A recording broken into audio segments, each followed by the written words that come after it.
Amupiton SAN from Kogi State as the new chairman of the Independent National Electoral Commission (INEC), following President Bola Tinubu's presentation of his nomination to fill the vacancy left by Professor Mahmood Yakub's exit.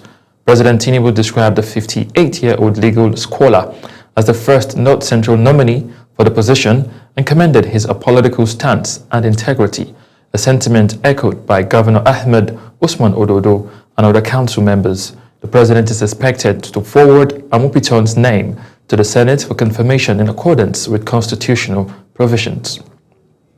In the meantime, Nigeria is taking a bold step to reclaim its voice on the global stage as the federal government officially presents Dr. Tawheed Olufemi Ilyas as its candidate for the election into the International Court of Justice (ICJ). The presentation was made by the Minister of Foreign Affairs, Ambassador Yusuf Maitama Tuga, to members of the diplomatic community in Abuja. Ramsey Enoch Agbo reports. For over a decade, no candidate from the ECOWAS region has served at the International Court of Justice, a gap Nigeria says must be bridged.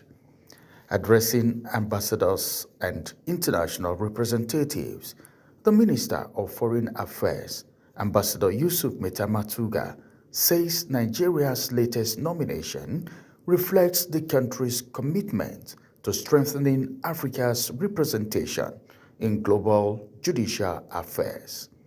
Africa has consistently contributed jurists of great distinction, yet no candidate from the ECOWAS region has served on the ICJ since 2011, when Judge Abdul Koroma of Sierra Leone concluded his second term. Even more striking, Nigeria presents its candidature to the International Court of Justice. We do so with a profound commitment to the values of international law, fairness, and impartiality, values that we know are equally held in high esteem by your governments. We are therefore deeply appreciative of your openness to engage with us on this important journey. In his remarks, Dr. Olufemi Ilyas reflected on his decades of legal and academic experience, noting that his candidacy represents not only Nigeria, but also the aspirations of Africa for a stronger presence in the international legal system. In order to rise to the top, particularly in a judicial capacity in any system, you have to have experience, practical experience in that system. I have spent more than 20 years in the United Nations system as a lawyer, serving in different capacities in The Hague, in Arusha in Tanzania, in Geneva,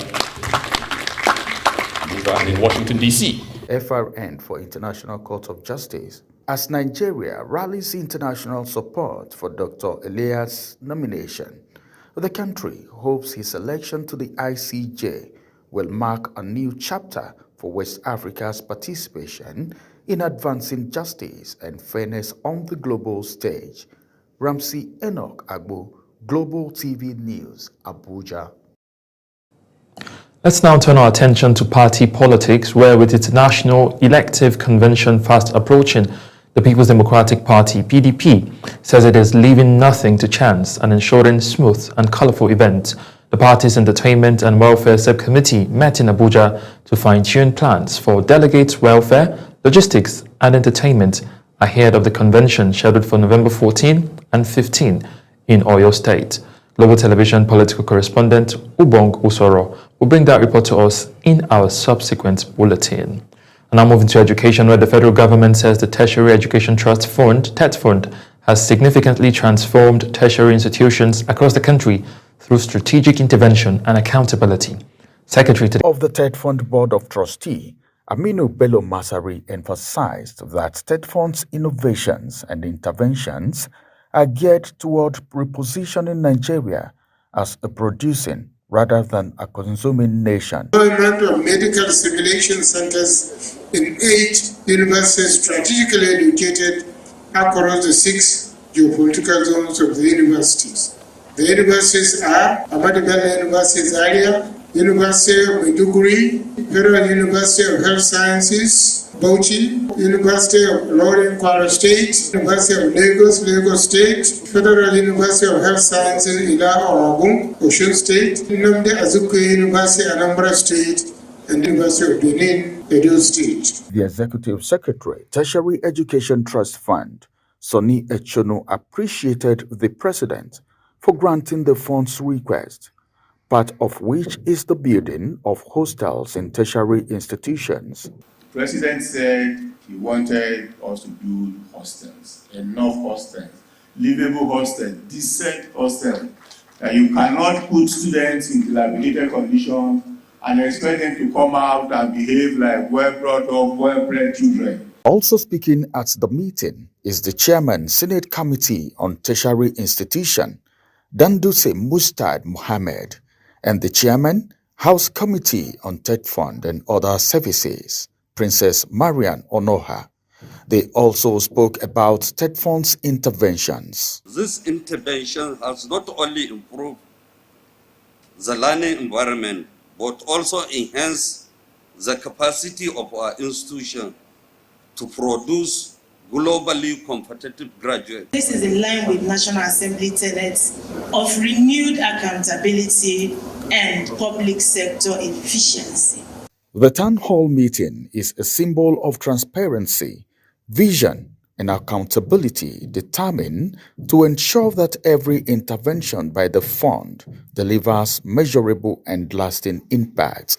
Ramsey Enoch Agbo reporting for Global Television News.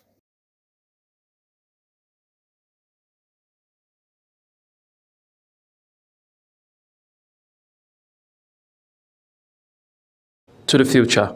Now, through the Borno model of post-insurgency resettlement, the state government says it is determined to change. Commissioner for Education, Lawan Wakilbe, emphasized the importance of providing orphans with vocational training and empowerment skills. Tools, he said, are vital to securing their future and restoring hope. We don't have the capacity to handle children who have handled arms. That is why we are calling on our partners to develop a model through our state agency for mass education. And that is why we have invited the executive secretary so that we can cater for the education of those smaller ones.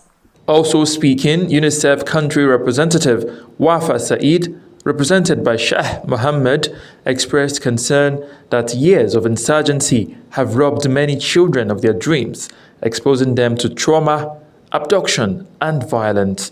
She noted that with proper training, life skills, and psychosocial support, these children can rebuild their lives and contribute to lasting peace and resilience in their communities. Of protecting conflict did not just affect the national economy, it has also affected the personal economy and earning power of families and young people.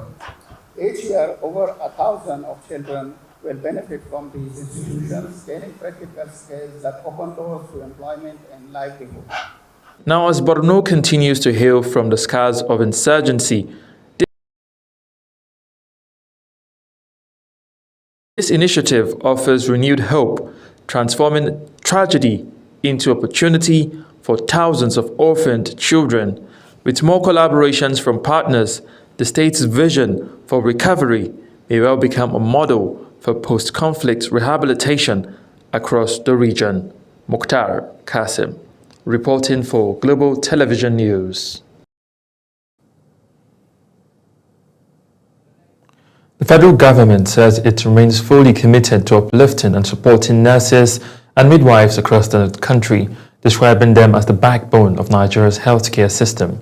Chief of Staff to the President, Femi Gbajabiamila, stated this at the National Nursing Summit and official rollout of the Nigeria Strategic Direction for Nursing and Midwives held in Abuja.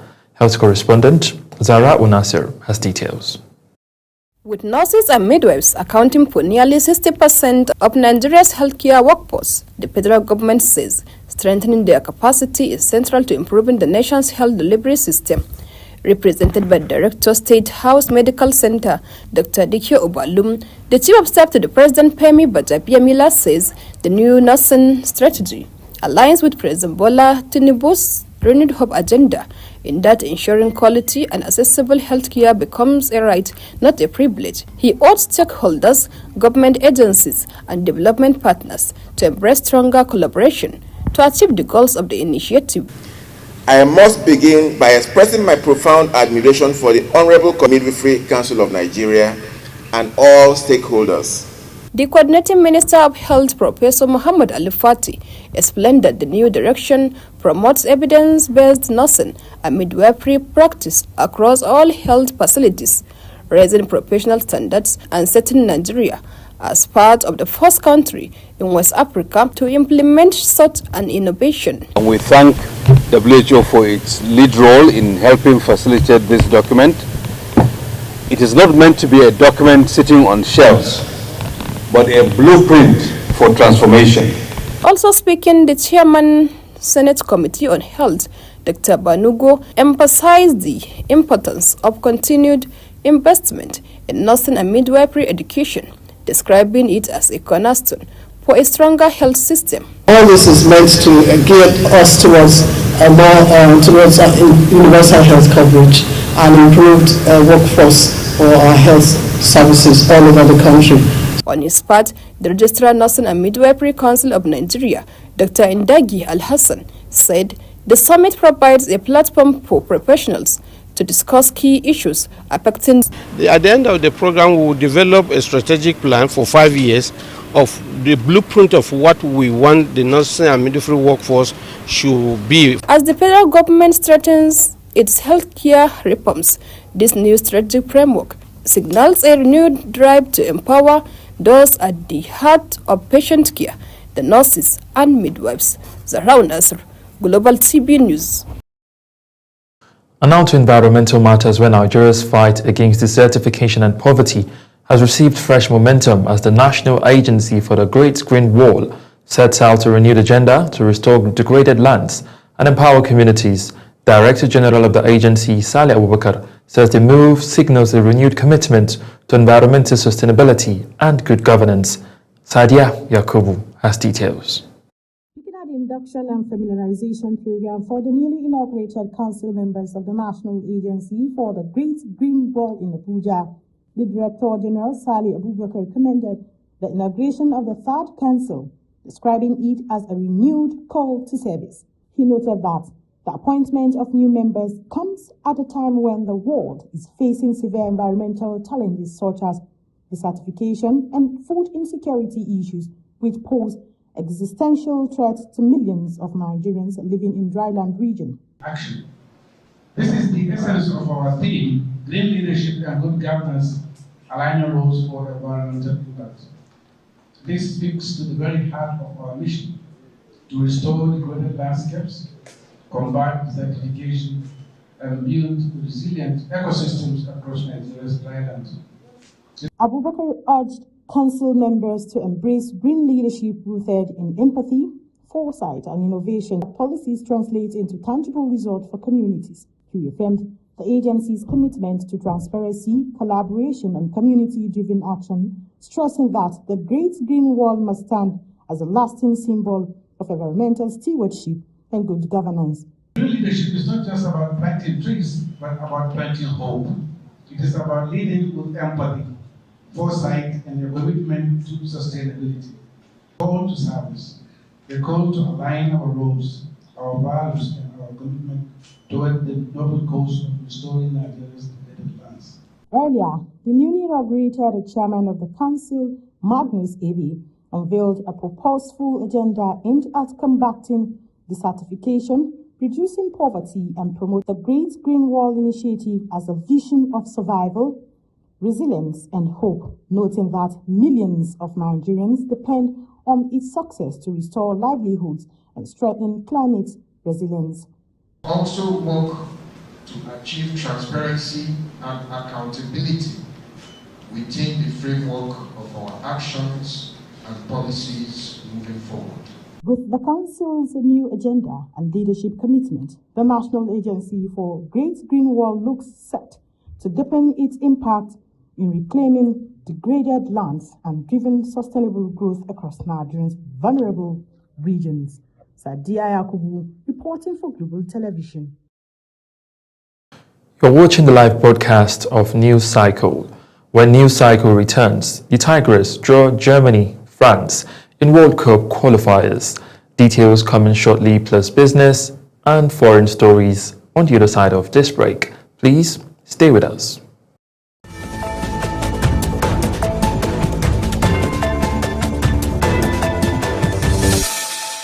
The inauguration of the ad hoc committee in Abuja, Chairman Sani Abdurrahim declared that Nigeria can no longer afford to lose an estimated $9 billion every year to illegal mining operations.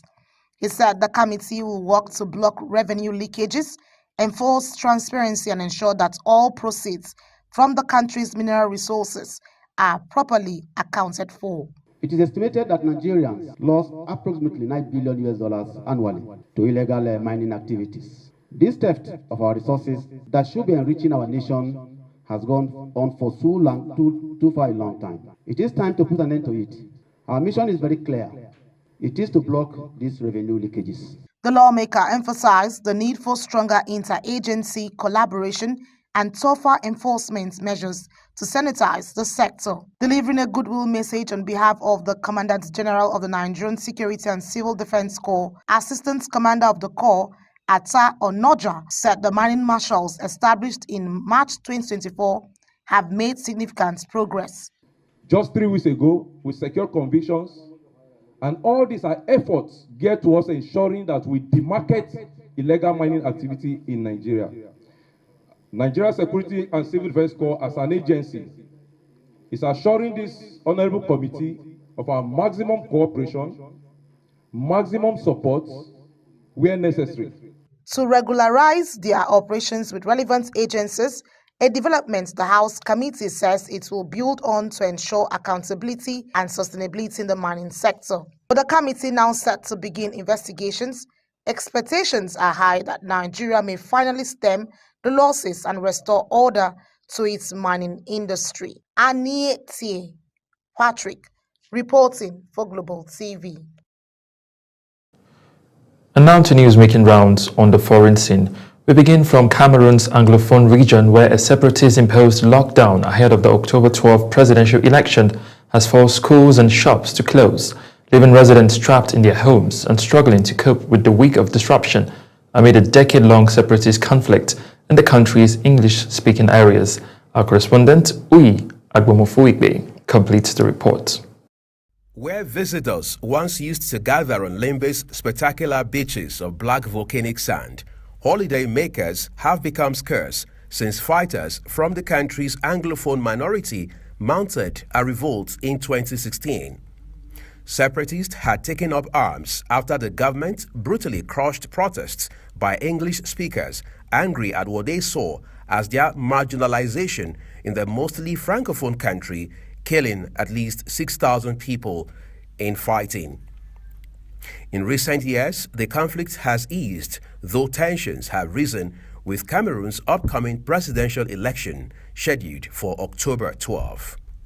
Some citizens speak on the implications of the lockdown. This lockdown was supposed just to focus on school resumption, but taking it up to October, second week of October, is a lot of suffering to the common population. Was a target to make sure that people don't go out to vote. This is one of the prolonged lockdown that we have more than 6 weeks. Because it happened that this year too is an election year.